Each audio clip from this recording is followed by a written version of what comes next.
이 시간 하나님께서 우리에게 주신 말씀은 이사야서 35장 1절에서 4절, 이사야서 35장 1절에서 4절 구약 성경 1007면입니다. 제가 봉독해 드리도록 하겠습니다. 광야와 메마른 땅이 기뻐하며 사막이 백합화와 같이 피워 즐거워하며 무성하게 피어 기쁜 노래로 즐거워하며 레바논의 영광과 갈멜과 사론의 아름다움을 얻을 것이라.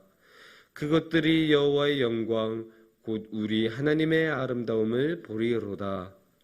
너희는 약한 손을 강하게 하며 떨리는 무릎을 굳게 하며 겁내는 자들에게 이르기를 굳세어라, 두려워하지 말라. 보라, 너희 하나님이 오사 보복하시며 갚아주실 것이라. 하나님이 오사 너희를 구하시리라 하라. 아멘. 여러분, 하덕규라는 가수를 아십니까? 하덕규. 요새는 목회자로도 열심히 활동하시는 분이신데요. 이분은 옛날에 시인과 촌장이라는 그룹으로도 활동했었고, 가시나무라는 아주 좋은 유명한 곡으로도 유명하시기도 합니다. 이분에게는 근데 가시나무만큼 유명하진 않지만 참 좋은 곡들이 많이 있습니다. 그 중에 하나가 풍경이라는 곡입니다. 세상 풍경 속에서 제일 아름다운 풍경, 모든 것이 제자리로 돌아가는 풍경. 대충 이런 곡이에요. 물론 저보다는 훨씬 더 잘 부르시죠. 그래서 이렇게 참 아름다운 곡인데 그 가사가 참 좋았어요. 모든 것이 제자리로 돌아가는 풍경, 그 풍경이야말로 가장 아름답다고 하덕규 가수는 노래 부르고 있었습니다. 그런데 신기한 것은 성경에서도 이런 식으로 모든 것이 제자리로 돌아가는 풍경에 대해서 말씀하시는 경우가 있다는 겁니다. 오늘의 말씀에서는 그런 말씀을 잘 보여주고 있습니다. 이사야서 35장 1절에서 4절까지를 보면 그런 모습을 아주 잘 보여주고 있는데, 이 1절에서 4절 말씀을 잘 이해하려면 사실 10절 말씀을 먼저 봐야 합니다. 그래서 10절 말씀을 우리가 함께 보면요, 이렇게 말씀하고 있죠. 여호와의 성령함을 받은 자들이 돌아오되 노래하며 시온에 이르러 그들의 머리 위에 영영한 희락을 띠고 기쁨과 즐거움을 얻으리니 슬픔과 탄식이 사라지리로다. 여기서 우리가 주목해야 되는 구문은 특히 시온에 이르러, 이 말씀입니다. 돌아오되 노래하며 시온에 이르러. 여기서 시온은 어디예요? 예루살렘입니다. 모두 아시겠지만 예루살렘이에요. 그래서 이 1절에서 4절에 나오는 모든 것이 제자리로 돌아오는 풍경이라는 것은 이 10절 말씀을 통해서 봐야 되는데, 그럼 어디로 돌아가는 것인가? 예루살렘으로 돌아올 때 이야기입니다. 1절에서 4절 말씀을 보면 굉장히 희망차거든요. 근데 이 희망찬 일이라는 게 아무 때나 일어난 게 아니고 이 이스라엘 백성들이 예루살렘으로 돌아올 때 일어나는 일이라는 것입니다. 이 예루살렘으로 돌아온 일이라는 것은 여러분도 모두 아시겠지만 이스라엘 백성들이 바벨론으로 끌려갔잖아요. 모두는 아니어도 참 많은 사람들이 바벨론으로 끌려갔습니다. 그렇게 끌려가다가 이제 돌아왔을 때의 장면을 말씀하신 겁니다. 이 예루살렘으로 돌아온다는 말씀은 참으로 중요하고 성경에서도 아주 많은 의미를 부여하고 있습니다. 그냥 우리가 어디 여행 갔다가 돌아오거나 출장 갔다가 돌아온 수준 정도의 이야기가 아닙니다. 정말 나라가 완전히 파괴되고 나라를 빼앗기고 내가 일평생 살았던 마을 공동체가 완전히 파괴되고 나의 모든 것을 잃어버려서 이제는 내가 정말로 다시 고향으로 돌아갈 수 있을까 고민하고 걱정하고 그렇게 전전긍긍하면서 살아가다가 마침내 돌아가는 그 상황이기 때문에 이 예루살렘으로 돌아간다는 것은 너무나 감격적인 순간이고 그야말로 모든 것이 되돌아가는 순간이라고 모든 것이 되돌아가는 풍경이라고 말할 수 있습니다. 그러면 이 제자리로 돌아가는 풍경을, 모든 것이 제자리로 돌아가는 풍경을 성경에서는 뭐라고 말씀하실까요? 1절에서 4절까지를 보면 크게 세 가지로 이야기하고 있습니다.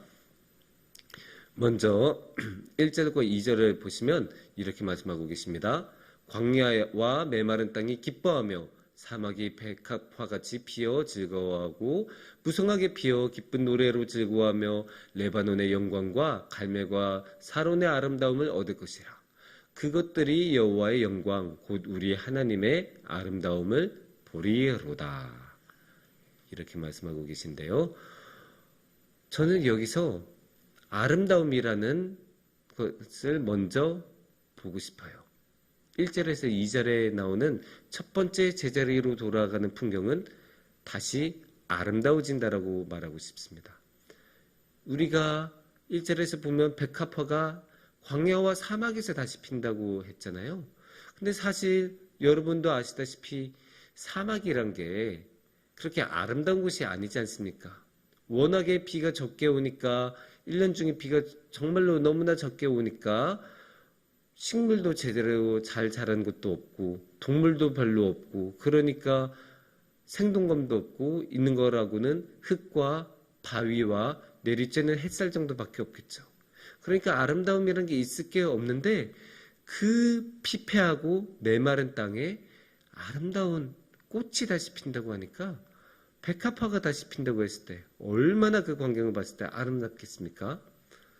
이 1절 말씀을 아름다움으로 해석하는 게 그렇게 무리한 해석은 아닌 게 2절을 보면 2절 안에 아름다움이라는 말이 두 번이나 나오지 않습니까? 갈멜과 사론의 아름다움을 얻을 것이라 라고 이야기하고 여호와의 영광 곧 우리 하나님의 아름다움을 보리로다. 이렇게 두 번이나 아름다움을 강조하고 있습니다. 그러니까 제자리로 돌아가는 풍경은 이렇게 아름다운 풍경이고 우리가 주님의 아름다움을 볼 수 있는 너무나 귀한 풍경이라고 말할 수 있습니다. 두 번째로 우리가 제자리로 돌아가는 풍경에 대해서 말할 수 있는 것은 3절에 나옵니다. 3절을 보시면 이렇게 말하죠. 너희는 약한 손을 강하게 하며 떨리는 무릎을 굳게 하며 이렇게 말씀하시고 있어요. 여기서 우리는 뭐에 주목을 할 수 있을까요? 힘.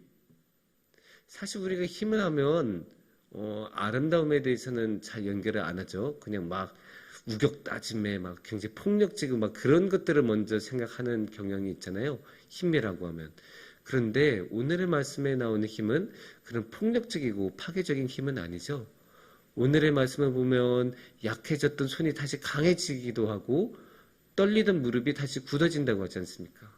근데 이게 너무나 중요한 힘이라고 생각을 우리가 할 수 있는 게 우리가 살다 보면 팔에 힘이 빠지는 경우가 있잖아요. 우리가 다쳐서 팔을 못 움직이는 순간이 있을 수도 있고 아니면 무슨 사고가 나서 우리가 오랫동안 움직이지 않고 근육을 사용하지 않다 보면 근육이 다 빠져서 팔도 못 움직이고 무릎에도 힘이 없어서 제대로 서지 못하고 무릎이 떨리는 그런 것들이 일어날 수 있고 우리 주위에서도 자주 보는 일이 아닙니까?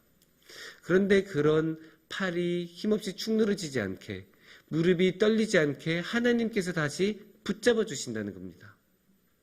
여러분도 너무나 잘 아시겠지만 몸에 한번 그렇게 근육이 빠지면 다시 돌아온 것 너무나 힘든 일입니다. 그래서 한번 약해졌던 팔이 다시 힘이 세지거나 한번 떨리는 무릎이 다시 굳어지는 일은 거의 일어나지 않습니다. 그러나 하나님께서는 그것을 다시 이루어 주신다고 하십니다.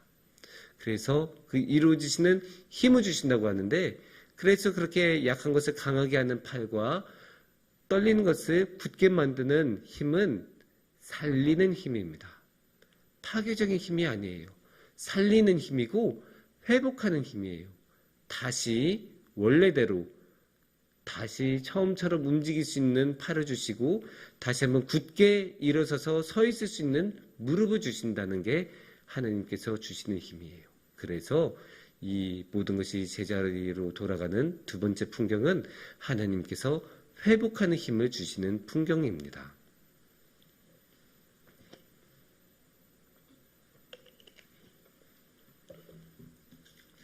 세 번째로는 우리가 4절 말씀을 함께 봐야 할 것 같습니다. 4절 말씀은 이렇게 말씀하고 계시죠. 겁내는 자들에게 이르기를 굳세어라 두려워하지 말라. 보라 너희 하나님이 오사 보복하시며 갚아주실 것이라.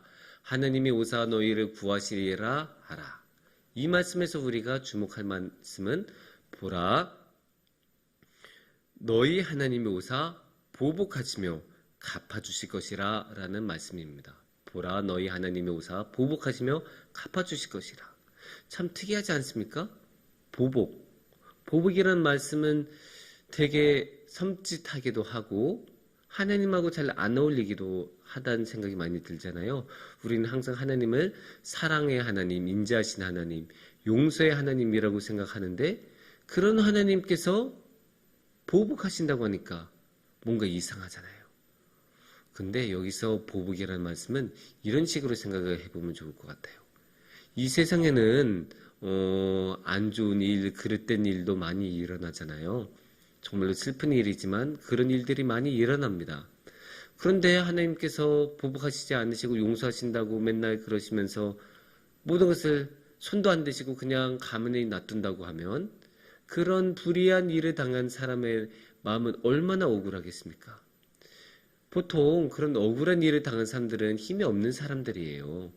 힘이 있는 사람들은 자기 알아서 보복하기도 하고 자기 알아서 살 길을 찾는 경우가 많습니다. 물론 그렇다고 해서 힘이 있는 사람들이 항상 모든 일을 행복하게 해결한다는 것은 아니겠지만 그래도 그분들은 어떻게 할 수 있는 방들이 있어요.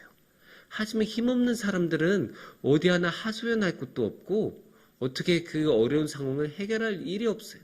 그분들은 정말로 할 수 있는 게 하나님께 말씀드리고 하나님께 도와주세요. 하나님 제가 이렇게 억울한 일 당했어요. 호소하는 것밖에 없어요. 그래서 시편 말씀에 그렇게 하나님 도와주세요. 제가 이렇게 힘든 일 당했어요. 라고 탄원하는 그런 시편이 그렇게 많이 나오는 거예요. 그래서 하나님께서 보복하신다는 말씀은 하나님께서 악한 자들에게는 벌을 주시고 잘한 사람들에게는 상을 주신다는 그런 관점으로 보셔야 돼요. 이거를 다른 말씀으로 하면 어떻게 말할 수 있냐면 이거는 의로움의 관점에서 봐야 한다는 것입니다. 의로운 하나님은 아주 중요한 하나님의 성격 아닙니까? 그래서 하나님께서는 그 의로움으로 우리를 이끌어 주신데 그 의로움이 뭔가요? 정말로 버려야 될 사람들을 버려주시고 이 모든 것들을 제자리로 올바르게 돌려놓는 풍경입니다. 그렇기 때문에 하나님께서는 기꺼이 보복을 해주시는 하나님이 되시는 거고 갚아주시는 하나님이 되십니다. 그래서 제자리로 돌아가는 세 번째 풍경은 모든 것이 다시 의로워지는 풍경이라고 말할 수 있습니다. 사랑하는 성북중앙교회 여러분, 우리가 이 시간 모든 것이 제자리로 돌아가는 풍경에 대해서 한번 말씀을 나눠봤는데 우리 모두 함께 이 제자리로 돌아가는 풍경을 사모하면서 살아갔으면 좋겠습니다. 물론 그런 마음가짐을 가지고 유지하는 것은 어려운 일입니다. 그만큼 세상은 힘들고 힘이 없게 자꾸 우리를 약하게 만들고 우리에게 불의한 일로 우리를 억압하기 때문입니다. 하지만 우리가 그래도 제자리로 돌아가는 풍경을 사모하고 주님께 기도하고 주님을 사랑하며 주님께 나아가면 주님께서는 기꺼이 우리 삶에 오셔서 우리의 삶을 다시 아름답게 만들어주시고 힘있게 만들어주시고 의로움으로 채워주실 것입니다. 함께 기도하겠습니다.